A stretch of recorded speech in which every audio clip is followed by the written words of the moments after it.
Olá, sejam bem-vindos a mais um Mandatum Cast. Hoje só com mulheres. Doutora Lorena, doutora Juliana, doutora Mel e doutora Natália. E eu, Mayra. Hoje a gente vai trazer alguns pontos, algumas novidades sobre o anteprojeto de alteração do Código Civil. O projeto do novo Código, ele tem como principal objetivo formalizar as tecnologias que já vêm sendo usadas por todos, mas que ainda não tem uma regulamentação específica. Também temas como barriga de aluguel, divórcio unilateral. Então, temas que estão bastante em alta na sociedade, mas que ainda não tem uma regulamentação legal disso. Lendo o anteprojeto, vendo as alterações, tem agora o blockchain, que é uma tecnologia que vai ser capaz de você saber todo o trajeto que aquele arquivo teve na rede de computadores. Ele passou por mim, pela Juliana, pela Lorena, então você vai saber todo mundo que alterou, todo mundo que teve acesso àquele documento, e vai ter também o smart contract, Você já tem os dados padronizados, então você já consegue fazer um contrato em 1 minuto ali no computador, e ele já vai estar registrado também nessa tecnologia que é o blockchain. E também inteligência artificial, né? Porque a gente aqui no escritório é o dia inteiro com o chat GPT. Então agora o Código Civil também prevê como que ele vai ser usado, quando que vai poder ser usado, vai ter a questão também de regulamentar a transparência, que a outra parte precisa saber que foi utilizado. Por exemplo, o juiz dá uma sentença, as partes têm que ter ciência que foi o chat que elaborou aquela sentença. Não pode ser pego de surpresa. E também o chat GPT ou inteligência artificial, qualquer outro sistema que tiver, ele é capaz de otimizar o nosso trabalho. A gente consegue elaborar uma análise de um processo gigante em um tempo muito menor. Ele é capaz de pensar muitas vezes pela gente, mas também não vai substituir o advogado, viu, gente? Porque precisa da gente ali para poder conferir se tá tudo correto. Lorena, me conta aí o que você achou de interessante da alteração do código. Na verdade, é tal qual o novo CPC, né? É um novo código totalmente diferente, porque o outro estava totalmente desatualizado. Ele é de 2002 e mesmo assim ele demorou 40 anos para ser concluído, né? Concluído e aprovado. Eu acho, no livro de famílias e sucessões, houveram muitas mudanças do termo de família ao processo de divórcio. Um dos pontos que eu achei muito interessante é que, como a doutora disse, o divórcio unilateral. Eu posso então brigar com meu marido e só falar com ele que estamos separados. Você brigou com ele no sábado. Passou o domingo sem falar nada. Na segunda vai no cartório e manda uma notificação. Recebeu uma notificação, divorciado. Não precisa. Doutora. Já está divorciado. Ele tem um prazo ali para tomar suas atitudes, mas aí evita briga e estresse. E não precisa de decisão judicial? Não precisa de decisão judicial. Mas não pode ter filho? Não, pode. As outras questões, como filhos, bens, tudo continua da mesma forma, judicialmente. Apenas o seu divórcio que vai ser resolvido. Entendi. Aí você vai para a justiça só para regulamentar a guarda, pensão, divisão de bens. E reconhecer o divórcio como direito potestativo.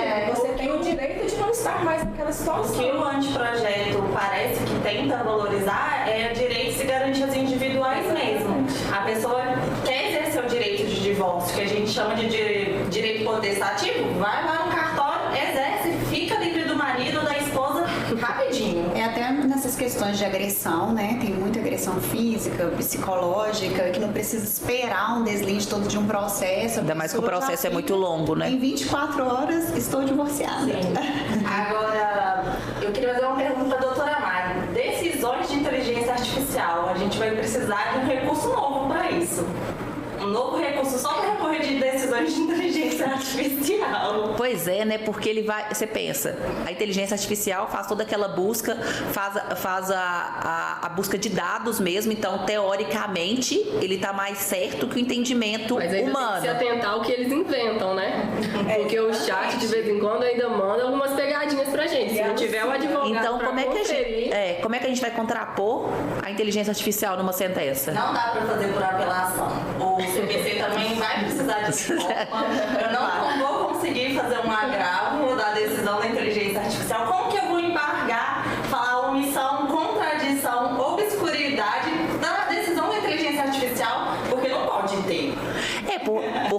tendência é usar a inteligência artificial para ter menos erro humano. Se não vai ter erro humano, como é que vai ter embargo? Embargo não pode. Não vai ter mais erro material. Decisão. Vai ter que ser um CPC virtual da E se eu inteligência recorrer artificial. da decisão da inteligência artificial, quem vai decidir? A inteligência artificial de novo? Essa inteligência artificial em segunda instância? Não sei também, muito difícil. E você, doutora Mel, o que você tem aí pra gente de novidade do Código Civil? Então, um ponto que eu achei bem interessante, que é uma inovação, né? É a barriga solidária no Brasil, mais conhecida popularmente como a barriga de aluguel. Até então, não é regulamentado no nosso país. Essa prática é muito usual fora do país, nos Estados Unidos, principalmente no Canadá, que é o top, assim, que faz esses procedimentos. Hoje o CRM regulariza de forma muito precária. É muito difícil de ser feito hoje sem ter essa legislação para ser aplicada. Então, o texto traz na reforma que o CRM só permite que seja com as pessoas da família, até o 4º grau. E hoje não. O texto do código traz o termo preferencialmente, não obrigatoriamente. Então, se você não tem ninguém da sua família disposto a fazer a barriga solidária, mas você tem uma super amiga, acontece muito isso, que é como se fosse a sua irmã. Hoje ela não pode fazer isso. E com a mudança do código vai poder. Claro que não vai ser banalizado, vai ser por questões que a pessoa não pode por causa natural. Não pode, por exemplo, a pessoa virar, eu quero um filho, mas não quero engordar, então eu vou contratar uma barriga solidária. Não, vai ter toda uma segurança jurídica para o procedimento. Inclusive vai ter que ter um contrato antes do procedimento, constando quem vão ser os pais mesmo da criança, a obrigatoriedade após o nascimento com a certidão de nascimento, para constar o nome da mãe e do pai para o menor, para a criança. E essa questão de não ter que ser da família foi a maior inovação, assim, nesse caso mesmo. E continua a ser obrigatório gratuito? Gratuito, não pode cobrar em situação nenhuma, que é o que difere das situações fora do país, que é caríssimo, inclusive. A gente fala de milhões, né? E aqui até o termo correto é barriga solidária no Brasil e não barriga de aluguel, porque aluguel dá um ar assim de que vai ter que cobrar, né? Ou uma cessão do útero de forma temporária. Mas eu acho que vai ser bem legal, que vai facilitar para as mulheres aí, né, que estão em anos de luta, querendo ter os filhos, querendo engravidar e tem essa dificuldade, que não tem uma regulamentação, uma legislação que dê uma segurança para os pais biológicos, né, que vão implantar numa barriga de uma pessoa a segurança da criança. A gente vê coisas atípicas do tipo, não nasceu do jeito que queria, então não quero. Não pode ser assim. É tudo documentado, vai ter um contrato, tudo certinho, visando principalmente a segurança jurídica também da criança. É por meio de contrato? Contrato. Antes do procedimento vai ter que constar tudo no contrato. Até lembrei aqui agora que eu tinha conversado com a Lorena sobre a questão você falou da certidão de nascimento, tem também a inovação do reconhecimento de paternidade. Sim, um registro imediato da paternidade. Como que é isso? A mãe pode chegar lá e falar, o pai é o fulano, então eu só registro ali e o pai que lute? Sim, mais ou menos, é uma infecção do ônus da prova, que hoje é a mãe que tem que ir atrás de tudo para reconhecer a paternidade do filho. Hoje se o pai se nega a fazer o DNA, ela pode ir no cartório e fazer esse pedido. O cartório notifica o pai, se ele não comparecer, é acionado o Ministério Público, a Defensoria, mas ela tem o direito de ir lá e constar qual é o pai. Isso aí também é um avanço para o direito da criança. Sim, porque hoje tem esses problemas da criança não ter o nome do pai no registro, é uma luta para até provar. E eu vejo que essas inovações de direito de família estão muito assim em proteção da criança, né, do menor. Sim, e o processo de reconhecimento de paternidade é muito longo. Você precisa hoje ter a anuência do pai para poder fazer o DNA. Se o pai não faz, é todo aquele processo burocrático. Tem algumas decisões que já fala, se o pai negar de fazer o exame de DNA, já tem a presunção da paternidade. Mas tendo isso regulamentado, é uma segurança para a criança mesmo, né? Isso é o princípio da dignidade humana. Se pode divorciar rápido, pode registrar para ser criança rápido também. Essa é a característica do novo código, né? Que é uma simplificação do direito. E também o que eu vejo é tentar esvaziar um pouco o judiciário, porque o judiciário ele tem demandas demais que acabam que é urgente, ficam anos ali tramitando, então o novo código também, eu acho que tem essa preocupação de tentar acelerar o procedimento, tentar usar o judiciário o menos possível, né? Sim, até na parte de contratos, o anteprojeto ele tenta judicializar menos as questões. Por exemplo, uma dúvida que a gente sempre recebe dos nossos clientes é sobre cláusula penal, que cláusula penal nada mais é que uma sanção civil imposta para Descumprimento, né? Por qualquer dos contratantes pelo descumprimento parcial ou total. Então, o código ele vem falando que um contrato paritário em que as partes estão em pé de igualdade, né, condições econômicas, técnicas muito parecidas, não tem que se falar de levar essa discussão dessa multa excessiva ou não para o judiciário com essa justificativa de excessivamente onerosa. Então ele vem para falar assim, olha, vamos proteger as liberdades e garantias individuais. Vocês estão em pé de igualdade, vocês estão em situação paritária. Se vocês pactuaram essa cláusula penal lá atrás, não vem agora discutir, entendeu? Podemos rever, mas podemos rever em conjunto com todos os contratantes. Mas apenas com a justificativa de excessivamente onerosa, não tem como. E o anteprojeto ele quer até positivar isso no código mesmo, trazer positivações que vêm de ensinamentos doutrinários e jurisprudenciais mesmo. Entendi. É garantir a modernização da sociedade. E o anteprojeto... E formalizar isso, né? Sim, o anteprojeto é exatamente isso. É acompanhar a evolução da sociedade.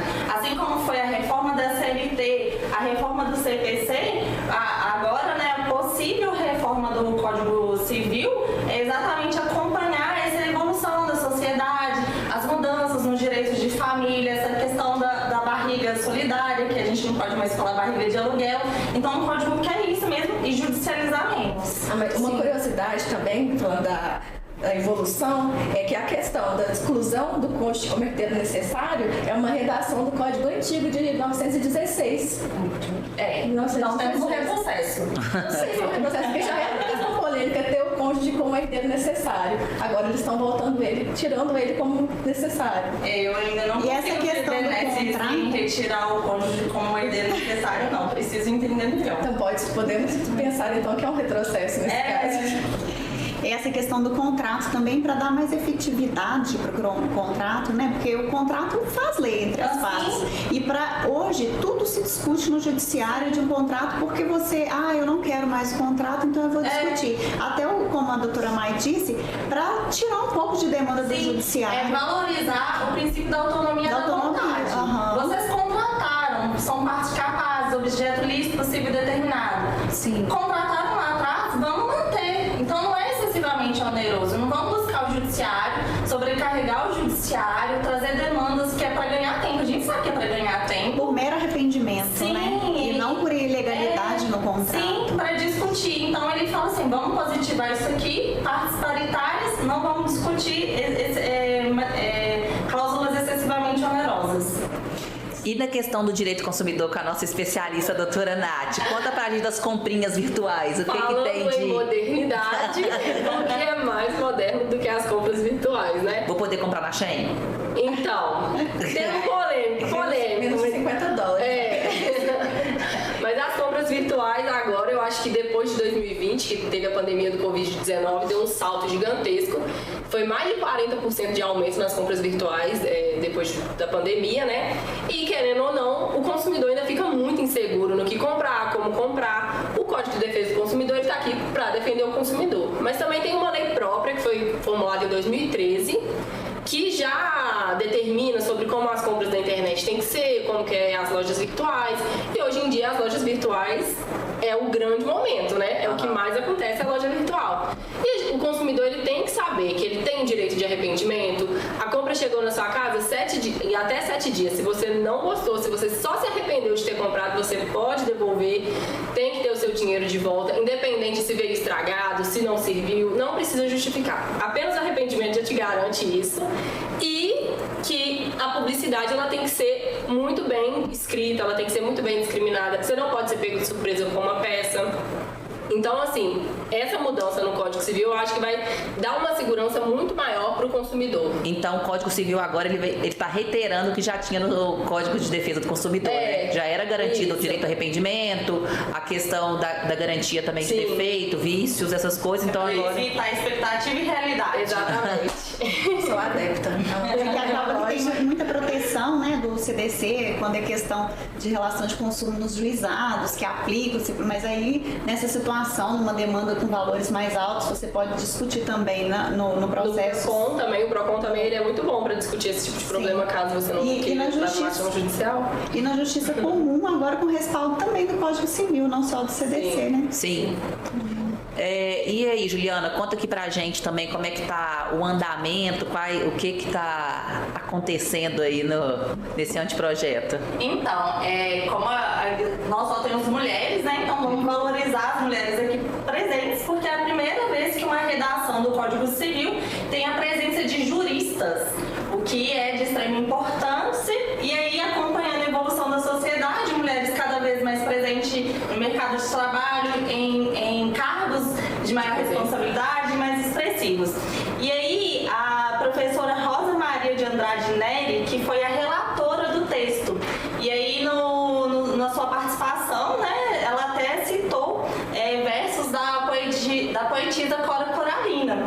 Então a gente não podia encerrar esse assunto sem falar da participação das mulheres nesse anteprojeto. E aí agora é aguardar, né, porque é um longo tempo. Sim, é um longo tempo de discussão. Alguns temas, eu vi que 280 temas foram levados para discussão com base no que a sociedade apresentou. Então, vários pontos precisam ser discutidos. Acho que os mais polêmicos são o tema de direito de família também, né? Principalmente que a doutora Lores apresentou aqui, polêmicos. Não quero que retire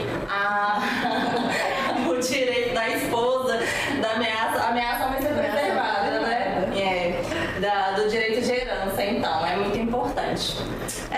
São vários outros temas. Tem questão de uso capião, que prevê um procedimento mais célere. Os animais, os pets agora estão incluídos, tem um tema só para eles. Eles não, porque até então os animais é um bem imóvel, né? Pelo entendimento antigo. E agora não, ele vai ter todo um cuidado, vai ter dano moral, por ofensa aos animais, eles têm sentimentos, sim. Agora então, tá mais que regulamentado. Para os amantes dos pets, enfim, a regularização dos sentimentos dos bichinhos também chegou. Agora também eu tô pensando aqui, a gente sempre escuta dos clientes, tipo assim, ai doutora, cadê o meu mandato de segurança? Doutora, o juiz falou que se eu não for na audiência, eu vou ter que ir sob vara. O que a gente... Vamos também aqui desvendar o juridiquês.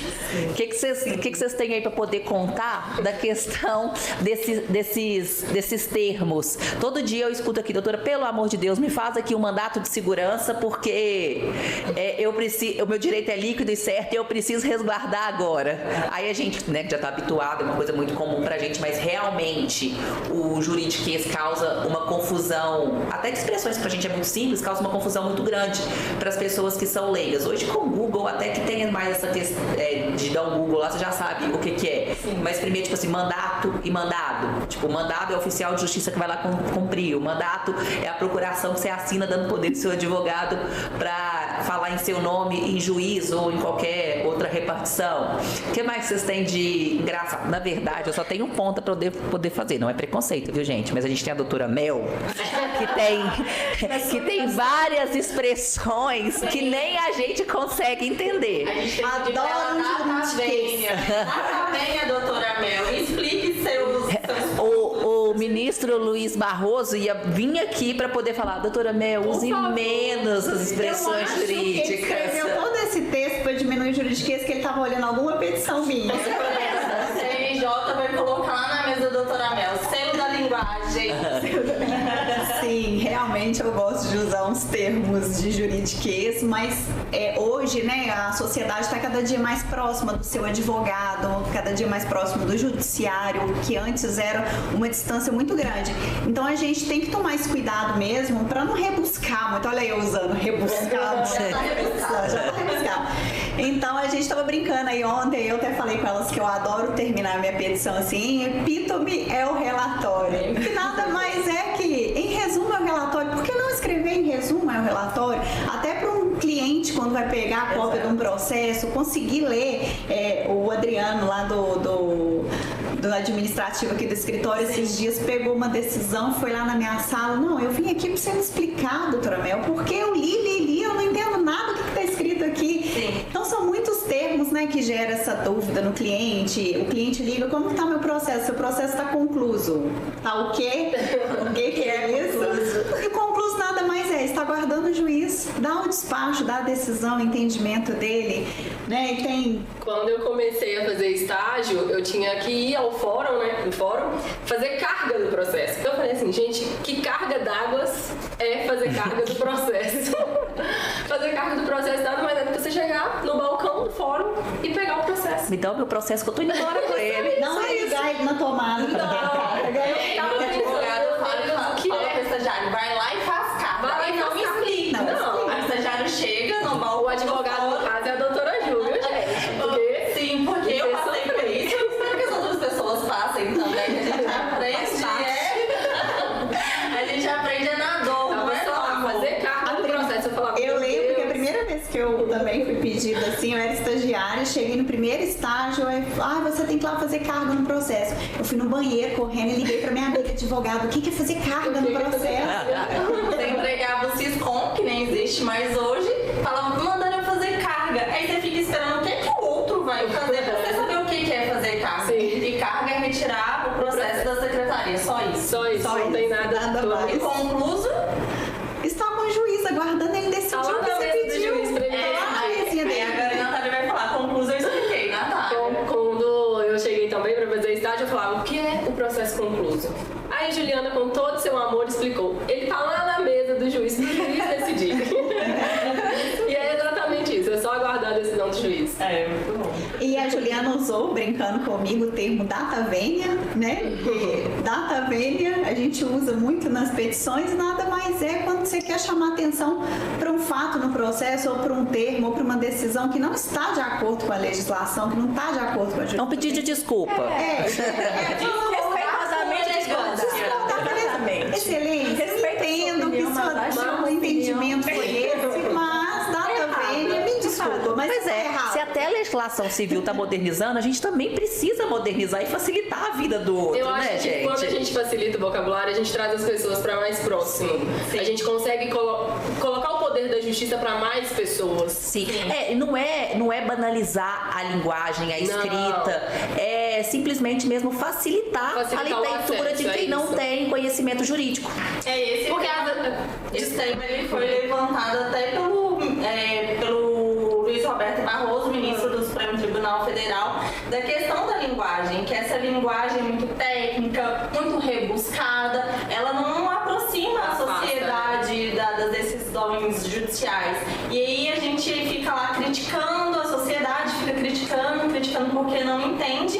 E aí ele até implementou junto com o CNJ o selo da linguagem simples, que a gente vai colocar lá na mesa da doutora Mel, que é para que o judiciário incentive o judiciário a usar sempre que possível, né, nas decisões, termos que a sociedade vai entender o que aquela decisão significa para a vida dela.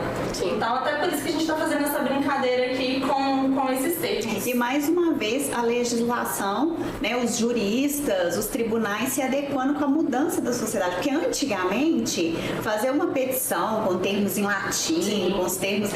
Era exigido. Se você chegasse com uma petição lá simples, nada formal, atrapalharia até você ter procedência do seu pedido. Sim. E hoje em dia, tudo está se adequando de acordo realmente com as mudanças, com as inovações, até o entendimento dos juristas lá das instâncias superiores. E isso é muito importante legal. até da questão da aproximação, porque a gente tem instâncias, esferas que não é necessário advogado. Justiça do Trabalho, por exemplo, você vai ajuizar uma reclamação trabalhista, o advogado, você não precisa ter advogado, você pode ir lá pessoalmente fazer a termação, a mesma coisa no juizado especial. Então, se vem uma sentença, uma decisão que a parte não consegue ler, por qual motivo ela pode ajuizar a ação, dar andamento numa ação sem advogado, se ela não vai conseguir depois entender qual que é a conclusão do processo dela, qual que é o andamento do processo, E né? vai ter que consultar um advogado. Vai, de todo jeito, né? exatamente. Esse selo que o CNJ